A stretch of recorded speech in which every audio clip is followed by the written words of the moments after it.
નમસ્કાર, આપ જોઈ રહ્યા છો પ્રવેગ ટીવી. હું છું ગ્રીષ્મા. સમાચારની શરૂઆત કરીએ તે પહેલા નજર કરીએ હેડલાઇન્સ પર.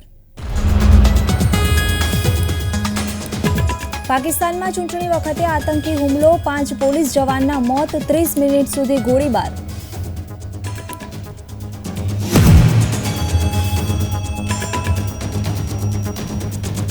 અમિત શાહે સોશિયલ મીડિયાના માધ્યમથી કર્યું એલાન, ભારત મ્યાનમાર વચ્ચે મુક્ત અવરજવર બંધ.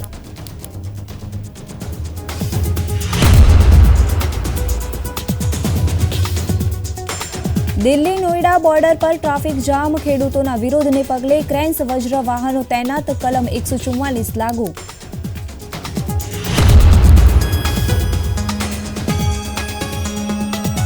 એએમસીએ 200 કરોડના મ્યુનિસિપલ ગ્રીન બોર્ડનું બીએસસીમાં કર્યું લિસ્ટિંગ, આમ કરનારી રાજ્યની પ્રથમ મહાનગરપાલિકા બની.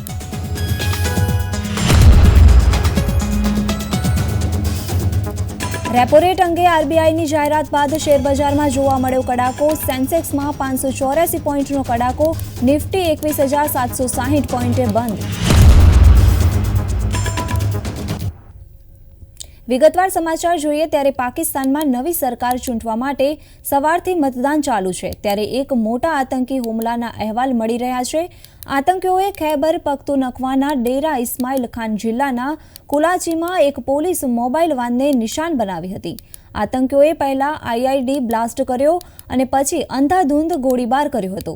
આ હુમલામાં અત્યાર સુધી 5 પોલીસ કર્મીઓ મૃત્યુ પામી ચૂક્યાના અહેવાલ છે, જ્યારે અન્ય 2 ઘવાયા હતા. તમને જણાવી દઈએ કે હુમલાખોરોએ 30 મિનિટથી વધુ સમય સુધી સતત ગોળીબાર કરતા પહેલા એક ઇમરજન્સી વિસ્ફોટક ડિવાઇસ પણ ગોઠવી દીધું હતું. આ વિસ્ફોટને લીધે ગાડીનું કચ્ચરગાણ વળી ગયું હતું. ભારતીય રિઝર્વ બેન્કે મોનિટરી પોલિસી બેઠકના પરિણામો જાહેર કર્યા બાદ શેરબજારમાં થોડીક જ વારમાં કડાકો બોલાઈ ગયો.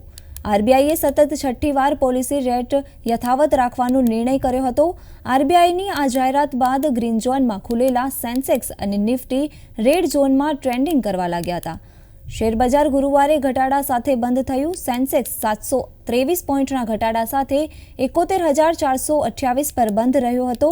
તે જ સમયે નિફ્ટી પણ 212 પોઈન્ટ ઘટીને 21,717ના સ્તરે બંધ થયું હતું. ભારતીય રિઝર્વ બેન્કની મોનિટરી પોલિસી કમિટીની બેઠકના પરિણામ આવી ગયા છે. આરબીઆઈના ગવર્નર શક્તિકાંત દાસે બેઠકમાં લેવાયેલા નિર્ણય વિશે જાણકારી આપતા કહ્યું કે સમિતિ દ્વારા પોલિસી રેટ સ્થિર રાખવામાં આવ્યો છે. પહેલાથી એવી આશા વ્યક્ત કરવામાં આવી રહી હતી કે રેપો રેટને સતત 6ઠ્ઠી વખત 6.5 પર સ્થિર રાખવામાં આવ્યો છે. આરબીઆઈ ગવર્નરે કહ્યું કે ફુગાવામાં ઘટાડો થઈ રહ્યો છે, જે સારા સંકેત છે. After a detailed assessment of the evolving macroeconomic and financial developments and the outlook, the Monetary Policy Committee, that is MPC, decided by a 5-1 majority to keep the policy rate unchanged at 6.5%. Noida Delhi border પર વિરોધ કરવા પહોંચેલા હજારો ખેડૂતો અને ગ્રામજનોને રોકવા માટે ઉત્તર પ્રદેશ પોલીસે બેરિકેડ ગોઠવ્યા છે. આમ કરીને ખેડૂતોને સંસદ તરફ કૂચ કરતા અટકાવવામાં આવ્યા છે. ખેડૂતોના આંદોલનને ધ્યાનમાં રાખીને દિલ્હીની તમામ સરહદો અને કિસાન ચોક અને અન્ય સ્થળોએ બેરિયર લગાવવામાં આવ્યા હતા. ભારતીય કિસાન પરિષદની આગેવાની હેઠળના ખેડૂતો ગુરુવારે બપોરે નોઈડાના મહામાયા ફ્લાયઓવર પર એકઠા થયા હતા. અહીંથી તેઓ સંસદ તરફ કૂચ કરવાના હતા. જોકે તેઓ કૂચ કરે તે પહેલાં જ તેમને અટકાવી દેવામાં આવ્યા છે. નોઈડા અને ગ્રેટર નોઈડામાં ખેડૂતોના વિરોધ પ્રદર્શન પહેલા ગૌતમ બુદ્ધ નગર પોલીસે બુધવાર અને ગુરુવાર માટે પહેલેથી જ સીઆરપીસી કલમ 144 લાગુ કરી દીધી હતી. સરકારે ગુરુવારે ભારત અને મ્યાનમાર વચ્ચે મુક્ત અવરજવર પ્રણાલીને નાબૂદ કરી દીધી છે. કેન્દ્રીય ગૃહમંત્રી અમિત શાહે ટ્વિટર પર પોસ્ટ કરીને જણાવ્યું કે પીએમ મોદીનો સંકલ્પ છે કે આપણી સરહદો સુરક્ષિત હોવી જોઈએ. તેથી ગૃહ મંત્રાલયે નિર્ણય લીધો છે કે દેશની આંતરિક સુરક્ષા સુનિશ્ચિત કરવા અને ઉત્તર પૂર્વીય રાજ્યોની વસ્તી વિષયક માળખું જાળવવા માટે આ સિસ્ટમને નાબૂદ કરવામાં આવશે. તમને જણાવી દઈએ કે ફ્રી મૂવમેન્ટ સિસ્ટમ એ આંતરરાષ્ટ્રીય સરહદની બંને બાજુએ રહેતા લોકોને વિઝા વિના એકબીજાના પ્રદેશના 16 કિલોમીટરની અંદર મુસાફરી કરવાની મંજૂરી આપે છે. કોંગ્રેસ નેતા રાહુલ ગાંધીએ ઓડિશાના ઝારસુગુડામાં ભારત જોડો ન્યાયયાત્રા દરમિયાન જાહેર સભાને સંબોધન કર્યું હતું। તેમણે પોતાના સંબોધન દરમિયાન કે ભાજપ અને બીજેડી સરકાર પણ પ્રહારો કર્યા હતા। તેમણે કહ્યું કે વડાપ્રધાનનો જન્મ ઓબીસીમાં થયો નથી, માટે તેઓ ક્યારેય જાતિ ગણતરી નહીં करावे। आप लोगों का भयंकर बेवकूफ बनाया जा रहा है। नरेंद्र मोदी जी ओबीसी नहीं पैदा हुए थे। नरेंद्र मोदी जी टेलीकास्ट के गुजरात में व्यक्ति पैदा हुए थे। उनको, उनकी कम्युनिटी को बीजेपी ने 2000 में ओबीसी बनाया। आपके प्रधानमंत्री ओबीसी नहीं पैदा हुए, आपके प्रधानमंत्री जनरल कास्ट पैदा हुए। और ये पूरी दुनिया में झूठ बोल रहा है कि मैं ओबीसी पैदा हुआ। पता है मैं कैसे जानता हूँ, पता है मैं कैसे जानता हूँ। सुनो, मुझे बर्थ सर्टिफिकेट की कोई जरूरत नहीं है। पता है मैं कैसे जानता हूँ कि आपके प्रधानमंत्री ओबीसी पैदा नहीं हुए। वो किसी ओबीसी से गले नहीं मिलते, वो किसी किसान का ऐसे हाथ नहीं पकड़ते, वो किसी मजदूर का हाथ नहीं पकड़ते, वो सिर्फ अदानी जी का हाथ पकड़ते हैं। और ये पूरी जिंदगी में जाति जनगणना नहीं करेगा, क्योंकि ये आपके प्रधानमंत्री पूरे देश से झूठ बोल रहे हैं। ये ओबीसी नहीं पैदा हुए, ये जनरल कास्ट के आदमी है। ये ओबीसी जाति जनगणना कभी नहीं करने देगा। किसानों के खेत के पास जाते हैं और यहाँ पे किसानों से कौन लूट रहा है? बीजेडी और बीजेपी मिलकर।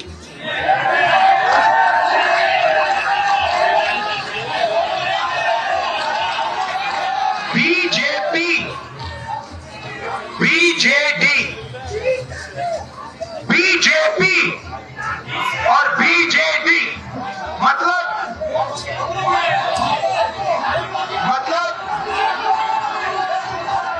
पी और डी फर्क है, बाकी एक ही है। बीजेपी, बीजेडी, डी और पी फर्क है। दोनों साथी पार्टनरशिप चल रही है। और ये क्या कर रहे हैं मैं आपको बता देता हूं साहब। ये यहाँ पे उड़ीसा में इनकी साजिश है, ये आदिवासियों की जमीन चोरी करने में लगे हुए हैं। કોંગ્રેસ નેતા રાહુલ ગાંધીએ ફરી એકવાર વડાપ્રધાન નરેન્દ્ર મોદી પર નિશાન સાધ્યું છે। આ અંગે રાહુલ ગાંધીના નિવેદનને વખોડતા ભાજપના ધારાસભ્ય અને પૂર્વ કેબિનેટ મંત્રી પૂર્ણેશ મોદીએ કહ્યું કે 1994માં કોંગ્રેસની છબીલદાસ મહેતા સરકાર વખતે તૈલી સમાજને ઓબીસીમાં સમાવાયો હતો।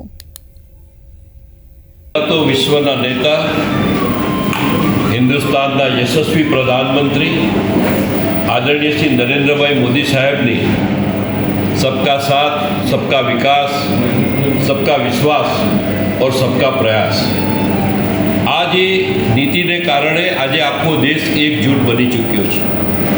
त्यारे कांग्रेसना श्रीमान राहुल गांधीए फरीथी एक वखत वोट बेंकनी राजनीति, तुष्टिकरणनी राजनीति અને झूठ पर झूठ बोलवानी राजनीतिनो अमल कर्यो छे।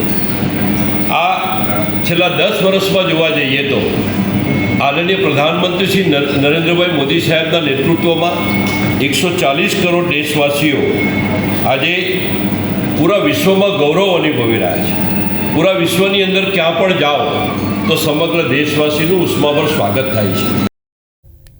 વડાપ્રધાન મોદીએ રાજ્યસભામાં પૂર્વ વડાપ્રધાન મનમોહન સિંહની પ્રશંસા કરી।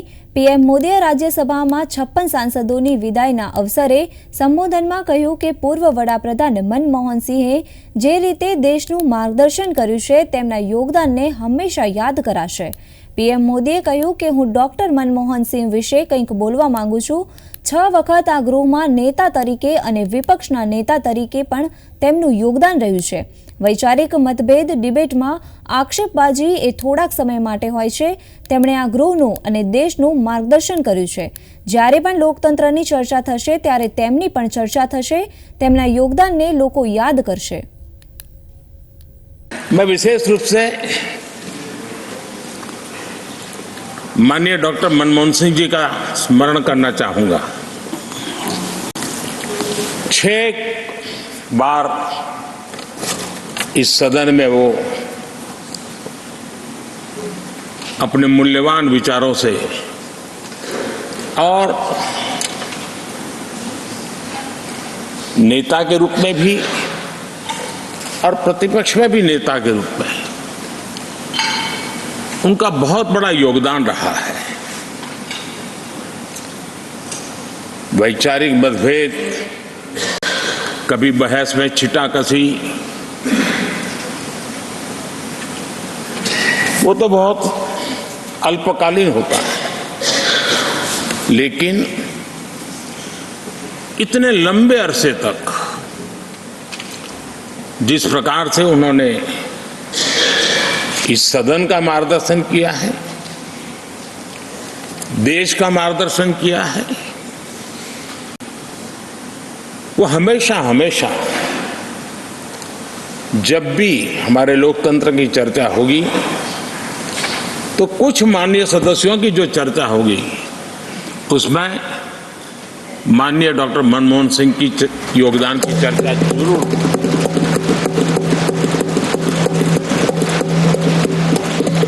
સંસદના બજેટ સત્રમાં કેન્દ્ર સરકાર યુપીએના 10 વર્ષના શાસન બાદ સામે શ્વેત પેપર લાવવા જઈ રહી છે, ત્યારે તેના જવાબમાં કોંગ્રેસ પાર્ટી હવે ભાજપ સરકારના 10 વર્ષના શાસન સામે બ્લેક પેપર લાવી છે। મલ્લિકાર્જુન ખડગેએ આ બ્લેક પેપર રજૂ કર્યા હતા। તેમણે આ દરમિયાન મોદી સરકારની ગેરંટીઓ, મોંઘવારી, ખેડૂતો વગેરેના મુદ્દાઓને ઉઠાવ્યા હતા। તેમણે આ દરમિયાન મોદી સરકારના 10 વર્ષના શાસનને અન્યાયકાળ ગણાવતા કહ્યું કે કેન્દ્રની મોદી સરકાર ક્યારેય સત્ય જણાવતી નથી। हम एक आज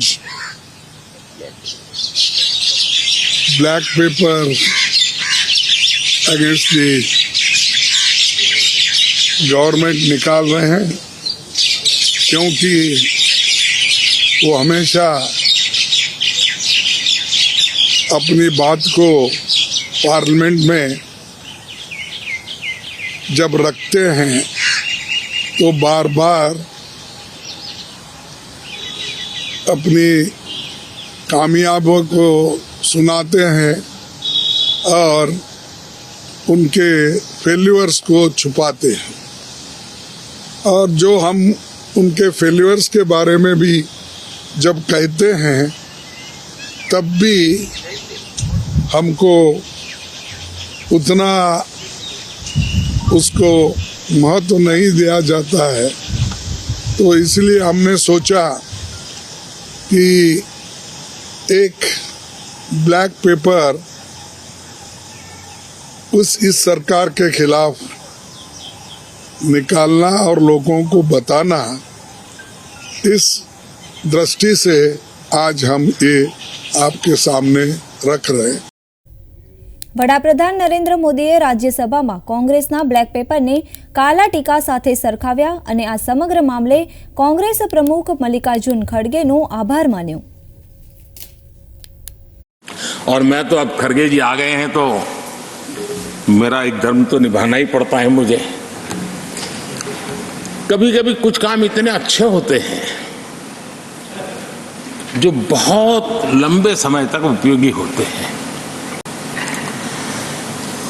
हमारे यहाँ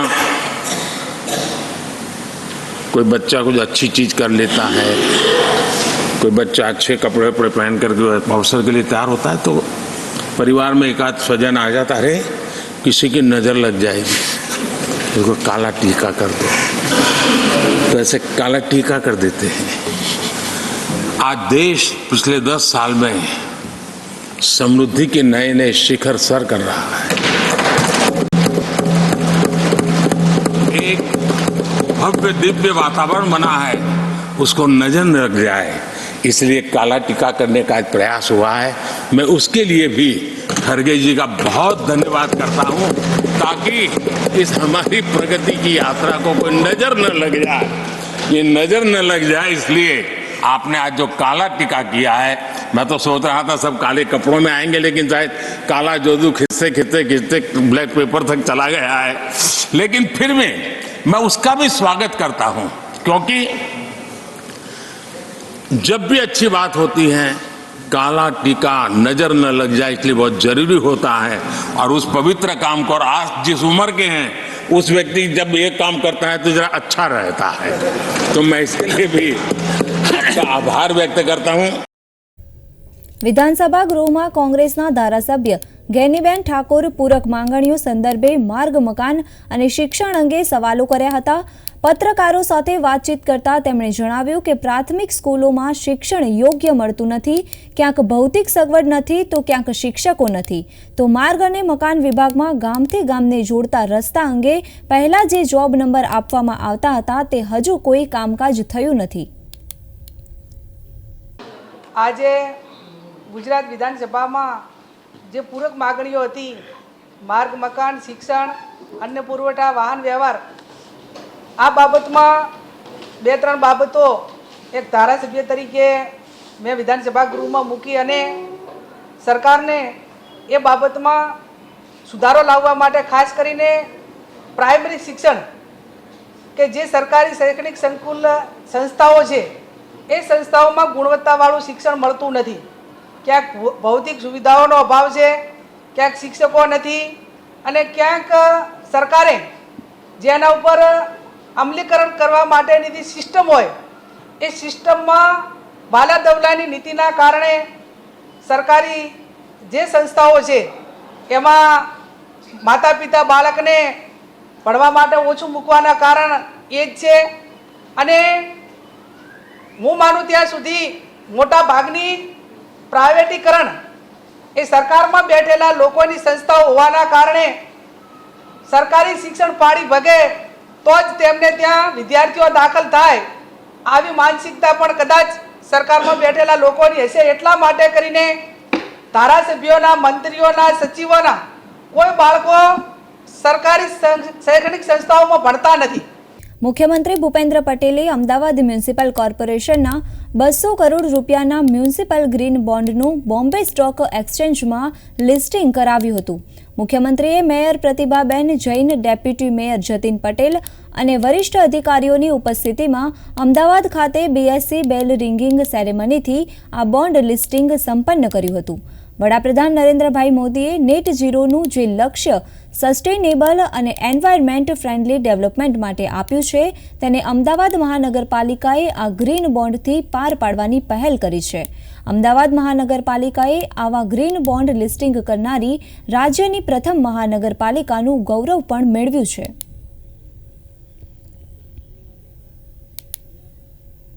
જોધપુરમાં ઇન્ડિયન એરફોર્સની વાયુ શક્તિ 2024ની તૈયારીઓ પૂરજોશમાં ચાલી રહી છે। ઇન્ડિયન એરફોર્સે 17 ફેબ્રુઆરીએ રાજસ્થાનમાં ભારત પાકિસ્તાન સરહદની નજીક પોખરણ રેન્જમાં લડાઈ અને અગ્નિ ક્ષમતાઓનું સંપૂર્ણ સ્પેક્ટ્રમ પ્રદર્શિત કરશે। તમને જણાવી દઈએ કે fighter jet, Rafale light combat helicopter, પ્રચંડ અને અપાચે એટેક હેલિકોપ્ટર પ્રથમ વખત કવાયતમાં ભાગ લેનાર સંપત્તિઓમાં સામેલ થશે। We have got a various mix of aircraft operating from base. We have got fighters in the class of Mirage 2000, which would be dropping 250 kgs high-speed, low-drag bombs during the final event. Also, to showcase our resolve towards Atmanirbhar Bharat, we have got the LCH helicopters debuting this time for the first time in Vayu Shakti events. They will be showcasing their prowess by night, firing on NVG's 70mm rockets. As also towards the indigenization and our prowess in indigenization, for the first time we are having joint operations by Army and Air Force operating the ALH Mark 4 and the ALH WSIs.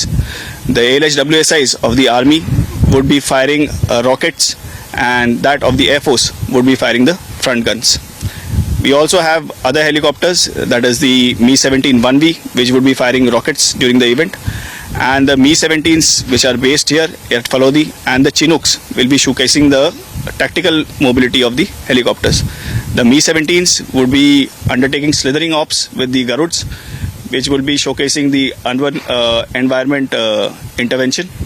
and the Chinooks would be showcasing the tactical mobility of the artillery guns, wherein they will be underslunging and taking the underslung load to the tactical area. They will be underslunging the M777 howitzer from here to Pokhran range. ઘરેણાં દાગીના અને પૈસાની ચોરીના અનેક કિસ્સા તમે સાંભળ્યા હશે, પરંતુ શું તમે નળ અને બાથરૂમની ફિટિંગની વસ્તુઓની ચોરી વિશે સાંભળ્યું છે? નહીં ને? તો આવો જાણીએ આ ચોરી અંગેનો રસપ્રદ અહેવાલ અમારા ખાસ અહેવાલમાં. મુંબઈમાં છત્રપતિ શિવાજી મહારાજ ટર્મિનસના નવા બનેલા શૌચાલયમાં લગાવેલા નળ અને બાથરૂમના ફિટિંગ્સની ચોરીનો કિસ્સો સામે આવ્યો છે, જેની કિંમત 1 લાખ રૂપિયાથી વધુ છે. શનિવારે પહેલીવાર આ ચોરી વિશે જાણ થઈ હતી. ચોરોએ 3 દિવસમાં ટર્મિનસમાં અનેક જગ્યાએ ચોરીને અંજામ આપ્યો હતો. संडे को भी कुछ जगह पे चोरी हुई, सैटरडे को जहाँ चोरी हुई थी वहाँ थोड़ा सा मतलब प्रतिबंध बढ़ा दिया गया था, संडे को कहीं और चोरी हुई इसकी वजह से, और फिर सेम चीज़ अपने को मंडे को भी दोहराई गई है. इसमें अप्रोक्सीमेटली जो हम लोग बोल सकते हैं 1,20,22,000 रुपए के करीब करीब का सामान अपना चोरी हुआ है, जिसमें छोटी छोटी चीज़ें थी, जैसे बिप कॉक था, स्टॉप कॉक है, उसके बाद में बॉटल ट्रैप है, जेट स्प्रेज है, ऐसी चीज़ें चुराई गई है. આ મામલે FIR નોંધવામાં આવી છે અને તપાસ શરૂ કરવામાં આવી છે. રેલવે અધિકારીઓ આ ગુના અંગે જાગૃતિ વધારવા માટે જાહેર જાહેરાતો પણ કરી રહ્યા છે. इसमें 2 चीज़ें की जा रही है. एक तो हम लोगों ने इसके लिए अभी RPF के द्वारा एक FIR भी रजिस्टर कराया गया है, और साथ ही साथ में उसमें एक और चीज़ हम लोग कर रहे हैं. ये हम सभी लोगों से आह्वान कर रहे हैं, जब भी आप टॉयलेट का या किसी चीज़ का इस्तेमाल कर रहे हैं, अगर आपको ऐसी कोई व्यक्ति दिखाई दे या आपके नोटिस में ऐसा कुछ आए, तो कृपया ये नज़दीकी रेलवे का जो भी एम्प्लॉय आपको दिखता है उसको बताएं. અધિકારીઓના જણાવ્યા અનુસાર રેલવે ટર્મિનસ પર અત્યાધુનિક સુવિધાઓ જાળવવા માટે લોકોનો સહયોગ જરૂરી છે. બ્યુરો રિપોર્ટ, પ્રવેગ ન્યૂઝ. તો હાલ બુલેટિનમાં બસ આટલું જ. મને રજા આપશો. નમસ્કાર.